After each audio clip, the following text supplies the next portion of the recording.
Welcome and thank you for joining us on Birth Mother Matters in Adoption with Kelly Rourke-Scary and me, Ron Rains, where we delve into the issues of adoption from every angle of the adoption triad. Do what's best for your kid and for yourself, because if you can't take care of yourself, you're definitely not going to be able to take care of that kid, and that's not fair. And I know that my daughter will be well taken care of with them. Don't have an abortion. Give this child a chance. All I could think about was needing to save my son. My name is Kelly Rourke-Scary. I am the Executive Director, President, and co-founder of Building Arizona Families Adoption Agency, the Donna K. Evans Foundation, and creator of the You Before Me campaign. I have a bachelor's degree in family studies and human development and a master's degree in education with an emphasis in school counseling. I was adopted at the age of 3 days, born to a teen birth mother, raised in a closed adoption, and reunited with my birth mother in 2007. I have worked in the adoption field for over 15 years. And I'm Ron Rains. I've worked in radio since 1999. I was the co-host of 2 successful morning shows in Prescott, Arizona. Now I work for my wife, who's an adoption attorney, and I'm able to combine these 2 great passions and share them on this podcast.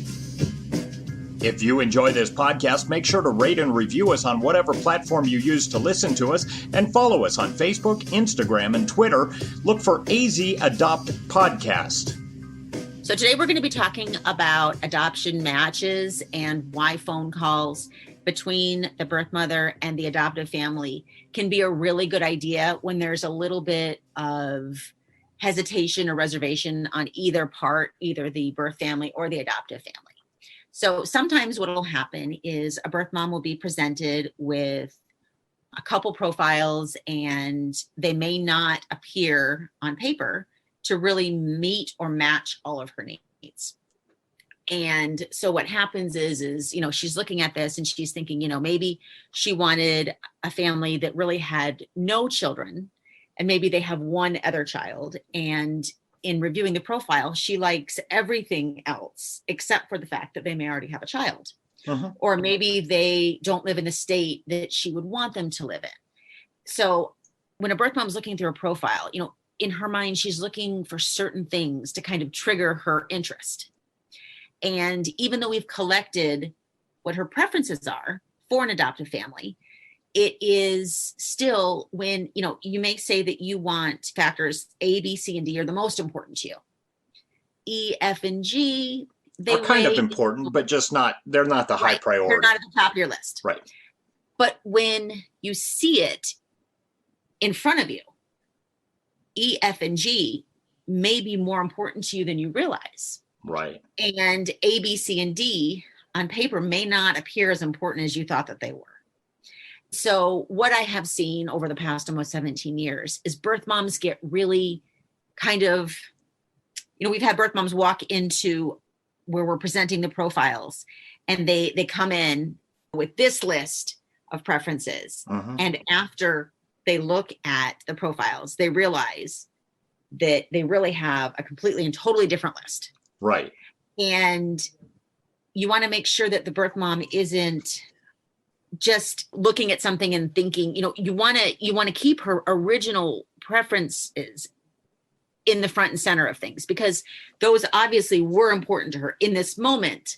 They may not be at the forefront of her mind or her, where she is in her head or her heart, but yet they were important enough for her to start that way.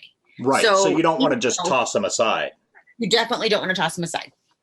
So sometimes what we'll do is if we have an adoptive mom and we have a family that we feel would be a really good match for her, and she is loving almost everything about this family, except for maybe she has a concern about one area in their book. Maybe it is the fact that they have another child, or maybe it is the fact that they subscribe to maybe a different religion than her, or maybe it's the fact that the mom works and she's not going to be a stay-at-home mom. Or maybe it's the fact that they have 2 dogs and she's afraid of dogs. It can be any one of these things, right, or a myriad of a whole bunch of them. And so what we do sometimes is we will do a phone call. If we feel this is a good match and the birth mom's open to it, we'll have a phone call with a representative from the agency on the phone with the birth mom and the adoptive family. And we let the adoptive family know, this isn't solidifying your match. This is just for the birth mom to get to know you and not just look at pictures and read about you. This is for her to really kind of understand where you're coming from and get direct answers from the source rather than us being the middleman and finding out, tell us about your dogs and, are they aggressive? Are they not aggressive? Or, if you're working out of the home, are you going to continue to work out of the home when the baby's born? Those kind of things that they can talk about. So what I've found is that sometimes when we are doing these match phone calls, you'd think that they'd be really awkward and uncomfortable, but most of the time they're not. Really? Yeah. Sometimes because they both have a common goal and they both, a birth mother really wants to find the perfect family and an adoptive family really wants to be matched with a birth mother. So you have these two opposite end entities that have this common shared goal of raising a child, most of the time in an open adoption. And by bringing them collectively to the same place and letting them we've called it like the adoption dance, kind of do this dance between each other, you find that sometimes it's the beginning of a beautiful relationship. There are times where the adoption person on the phone, the worker, facilitator, or agency, whoever, will kind of have to run interference and let everybody know that it's okay if there's a 5-second lag and nobody's saying anything and, prompt one of the two to ask certain questions or help them out.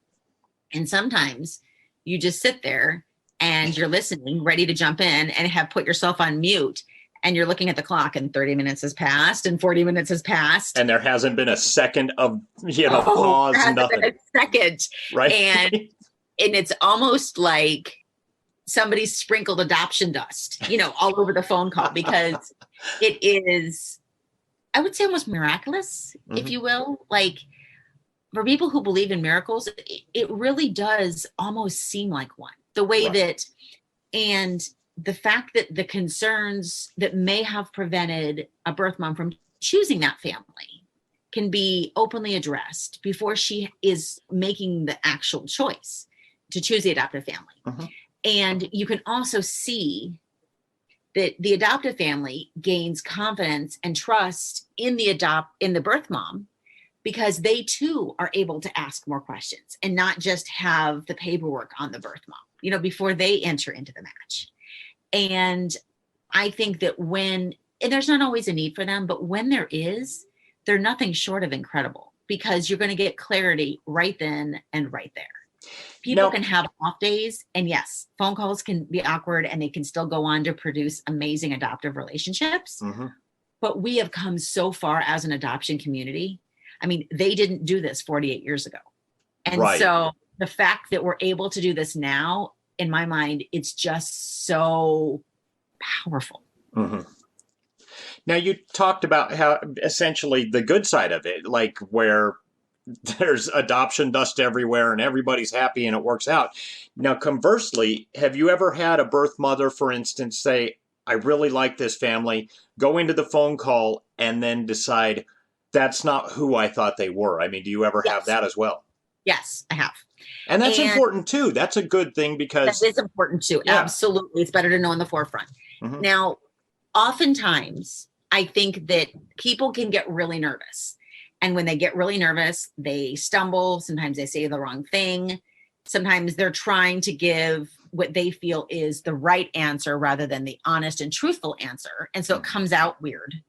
Those are the times that I see them go south. And the mom is like, yep, this is definitely not the family for me. Right. Sometimes we'll have a birth mother say, you know what, I'd like to try a second phone call because I didn't feel anything in that first phone call.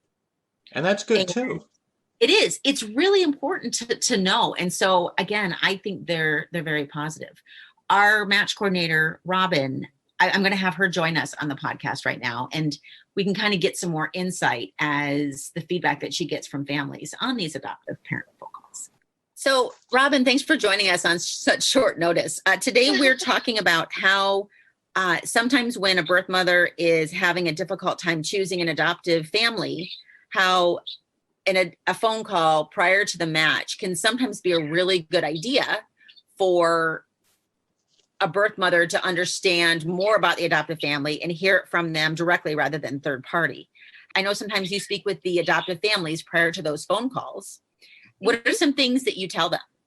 I just kind of coach them to be open with her, to allow her to ask questions. I always tell them to feel free to ask their questions as well.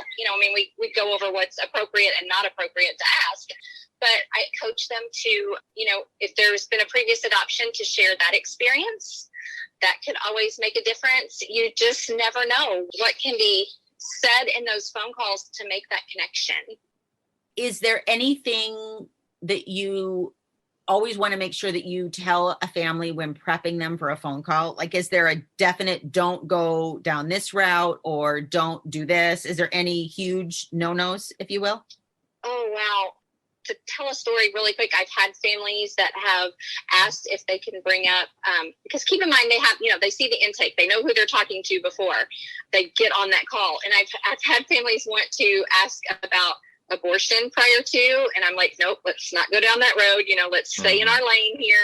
I have had them want to ask personal identifying information, which I definitely steer them away from that. I try to coach them not to judge her. If there's substance abuse, I always try to say, we're not here to judge her. We're here to help her and help baby. So let's not go down that road. So I kind of try to overall get them prepared, for a positive call that they can make a connection, any connection. And it doesn't even have to be about her pregnancy. It can be about her, or something in her family, something that was in her intake that relates to something that was in their book. So I try to keep them on those paths. That's some really good information. And is there anything that do you ever see things in a book that maybe you feel might cause a concern or a worry on behalf of the birth mother, to where you suggest that they address that topic or issue in the phone call? You mean in the parent profile book? Yes. After birth mom has seen it? Yes.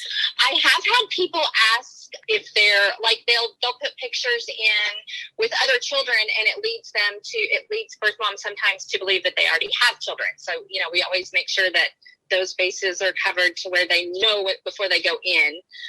That say, for instance, this family doesn't have kids. And I always address, I've had families put pictures in their profile book with, say, alcohol, like making a toast. And maybe that's not okay with this particular birth mom. I mean, in those cases, I ask them to take it out. Or I would say, if she does ask you about this question, say, we were doing a toast at a wedding, and, something to that effect. Right. Yeah, absolutely. Because I want to make sure when they do those calls that they are able to see the real them and see who they really are. And I think sometimes it helps a birth mom to open up her mind. If she has in her mind, I'm set on this preference, and if we can open her mind a little bit and just get her to talk to the family, amazing things can happen and amazing connections can be made. So it's always nice to have that open. And then if, like in the case earlier today, when we had a family that had already adopted before, they got to share their experience, how it is with their son's first birth mother. And to me, if they share that opens it up to, the birth mom that they're having a phone conversation with, that, wow, I can really have that. I can really do that. I just think that it opens up so many possibilities for such a wonderful relationship. And just with a phone call, just with both parties keeping their mind open and knowing that, this may not result in a match, but it very well could. Definitely. This has been fascinating because I didn't even know you guys did this. And I, like you, I think it's a wonderful step from, especially where it came from in the 60s and 70s to what it's become now, and how Building Arizona Families has been on the forefront of a lot of this stuff. Absolutely agree. It's amazing. It is, it's just absolutely amazing when you can be a part of that. I say all the time, it's my passion. It changed my life. And to be able to be a part of it for other families is just wonderful. We are lucky to have you. So thank you for joining us, Robin. You're very welcome. You all have a great day. So that was really, really helpful. I think she summed everything up for us. I think that if you are a birth mom and you're looking at an adoptive family and you're kind of on the fence, I think a phone call is a really good idea. If you are an adoptive family and you're looking to be presented with a birth mother and you know that there may be some issues that she may be struggling with regarding her profile. Maybe asking your adoption agency if you could have a phone call with her and just see if there could be a connection. That's a really good way and a good direction to move in.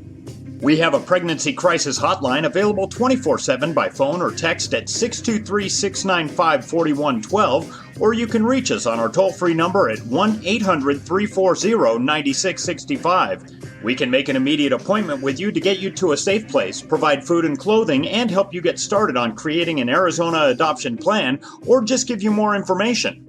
Check out our blogs on our website at azpregnancyhelp.com and follow us on Facebook, Instagram, and Twitter by looking for AZ Adopt Podcast. If you enjoy this podcast, make sure to rate and review us on whatever platform you use to listen to us. Birth, Mother Matters, and Adoption was written and produced by Kelly Rourke-Scary and edited by me. Thanks go out to Grapes for letting us use their song I Don't Know as our theme song. Join us next time on Birth, Mother Matters, and Adoption. For Kelly Rourke-Scary, I'm Ron Rains, and we'll see you then.